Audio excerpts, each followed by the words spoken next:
Martins for years, standing on stage for 2 or 3 hours playing, they were starting to ergonomically kind of kick my butt because the guitar was so deep.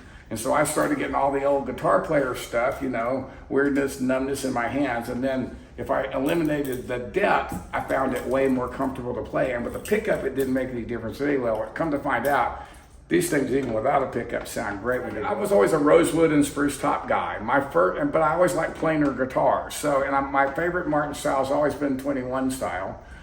But when I had this epiphany that Martin's been building mahogany top guitars for a long time, and they do it really well. And that when you get a pickup in it, get out in front of an audience, you can't tell the difference between a spruce top guitar and a mahogany top guitar. And they're more stable, they stay in tune better when you're playing out in the sun at hardly strictly bluegrass and the sun's on you for the entire set if you headline. They're harder for airlines and roadies to break. They aren't as likely to have a top crack just due to a precipitous drop in humidity. It doesn't mean it can't happen, but it's way less likely to. And I got to talking with the custom shop, and I had them build me 3 guitars. During the lockdown, I started talking to the custom shop about building me some guitars, but making them all mahogany.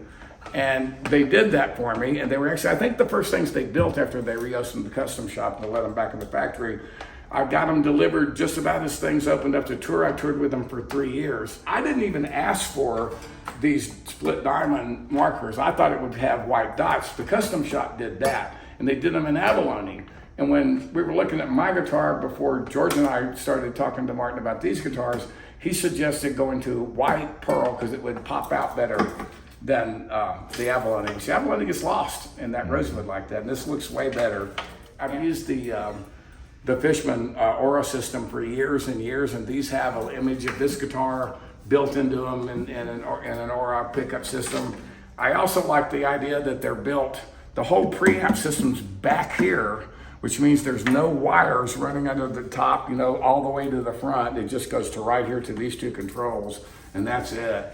And you load the battery right there, and you don't have that oversized thing for a strap pin, which has always been a pain in the butt, no matter how you did it. And these were about me having a guitar to take on the road and to fly with, and to have the way that I have my rig all the way self-contained when I go sit in with somebody. And 3 of them are getting ready to go out on the road with me.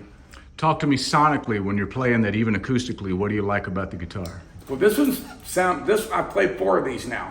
This one and the 3 that I got from the first batch for the tour. I promised I was only going to take 2, but I realized I needed a 3rd one, so I went and got a 3rd one. But